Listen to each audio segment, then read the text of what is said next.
कि 100वीं गाली देकर उसने पापों का घट भर डाला और चक्र सुदर्शन उठा, कृष्ण ने शिशुपाल वध कर डाला।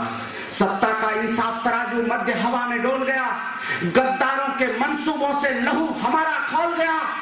एक सपोला शिव शंकर के बाहुबल को तोल रहा, एक सपोला शिव शंकर के बाहुबल को तोल रहा, और कश्मीर का अब्दुल्ला ये भाषा कैसी बोल रहा। काफिर अफजल की फांसी पर देशद्रोह की बात करे, अरे भारत के गद्दार वही जो भारत मां पर घात करे और आस्तीन में सांप पालना भारत को स्वीकार नहीं, और हिंदुस्तान में गद्दारों को जीने का अधिकार नहीं। कटते हुए वृक्ष से कुल्हाड़ी ने कहा, थोड़ी और चेतना मांगता हूं, आप भैया सुषुप्त अवस्था में तो नहीं। क्या होता है जब देशभक्ति की बात हो रही होती, देश की युवा पीढ़ी जब मील निकालने लगती है तो इस देश को 80-80 साल के प्रधानमंत्री भुगतने पड़ते हैं। इसलिए निवेदन करता हूं, जागृत रहिएगा, थोड़ा चैतन्य होकर सुनिएगा।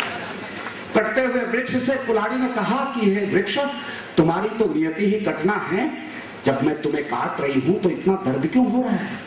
वृक्ष का जवाब सुनिएगा, हिंदुस्तान की तस्वीर देखने की कोशिश कीजिएगा। वृक्ष ने कहा कि ये कुल्हाड़ी मेरे ही वंश का अंश जब मेरे विध्वंस का कारण बन जाए और ये दंश मुझे झेलना पड़े तो दर्द होना स्वाभाविक है। ये जो हत्या तुम्हारा साथ दे रहा है ये मेरे वंश की औलाद है, अगर ये तुम्हारा साथ नहीं देता तो शायद तुम मुझे काट नहीं पाती। दहशतगर्दों की फांसी ने देशद्रोह के फंग कुचले, लेकिन इन घटनाओं पर भी गद्दारों के मन मचले, लेकिन इन घटनाओं पर भी गद्दारों के मन मचले। गद्दारों के बहने वाले आंसू तो घड़ियाली हैं और देश विभाजन के मंसूबे महज पुलाव ख्याली हैं। अंगारों के पथ पर भी हम कभी मौत से डरे नहीं, 100 घाव सहे सीने पर मरकर भी हम मरे नहीं। बारूदी चिंगारी क्या है, दावानल से जले नहीं, और दीवारों में चिने गए पर धर्म युद्ध से टले नहीं। दीवारों में चुने गए पर धर्म युद्ध से टले नहीं। अरे तेरी गीदड़ भभकी सुनकर, अभी भी बहुत कम तालियां, इतनी कम तालियों के बीच मुझे कविता पढ़ने का अनुभव नहीं है। मैं थोड़ी सी गुजारिश करता हूं, जितनी आप मुझे चेतना देंगे उतनी अच्छी पंक्तियां मैं आपके बीच रख कर जाऊंगा। मैं निवेदन करता हूं, तालियां तब पंक्ति सुन ले, उसके बाद तालियां दीजिएगा। तालियां तब बजाइए जब आप पंक्ति आपके दिल में उतर जाए। निवेदन करता हूं कि अंगारों के पथ पर भी हम कभी मौत से डरे नहीं, 100 घाव सहे सीने पर मरकर भी हम मरे नहीं। बारूदी चिंगारी क्या है, दावानल से जले नहीं, और दीवारों में चिने गए पर धर्म युद्ध से टले नहीं।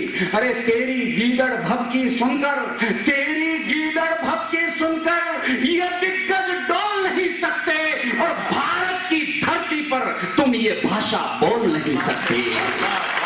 भारत की धरती पर तुम ये भाषा बोल नहीं सकते।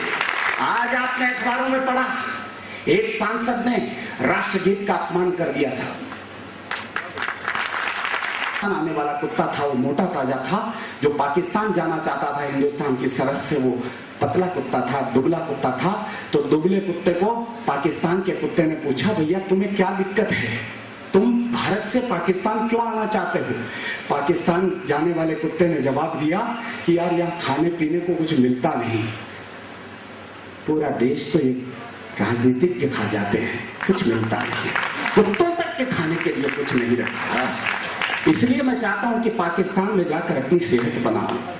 लेकिन तुम तो मोटे ताजे हो, क्यों घटित घटना हो जाती है हमारे देश में, क्यों घट जाती है ऐसी घटनाएं, क्यों ऐसी भाषा बोल दी जाती है। निवेदन करता हूं, टिप्पणी करता हूं, भाई शांति तूफान का नाम लेकर टिप्पणी करता हूं, अगर हो सके तो उसके लिए तालियां बजाना। पाकिस्तान के कुत्ते से हिंदुस्तान के कुत्ते ने पूछा कि तुम तो मोटे ताजे हो, तुम्हें क्या जरूरत है, तुम हिंदुस्तान क्यों आना चाहते हो। उस पाकिस्तान के कुत्ते ने जवाब दिया कि यार पाकिस्तान में खाने पीने की कोई कमी नहीं है, लेकिन वहां पर कुत्तों को भौंकने की इजाजत नहीं है।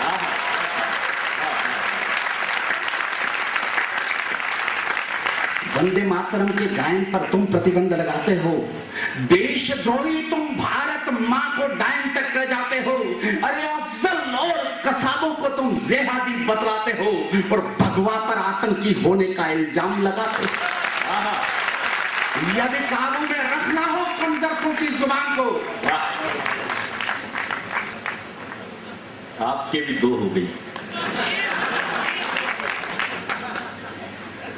4 पंक्तियां पढ़ता हूं, इस कविता की अंतिम 4 पंक्तियां पढ़ता हूं, तेवर देखना चाहता हूं। एक पंक्ति अगर अंतिम पंक्ति आपके दिल में उतर जाए, यदि हिंदुस्तान की तमाम 120 करोड़ की जनता आपके दिलों से सरोकार रखती हो, तब पंक्ति देता हूं कि यदि काबू में रखना हो कमजरफों की जुबान को, यदि काबू में रखना हो कमजरफों की जुबान को, और जागृत करना चाहो अपने स्वाभिमान को, अरे सारी दुनिया झुकती है कदमों में सम्मान को, बस एक बार गुजरात बना दो पूरे हिंदुस्तान को।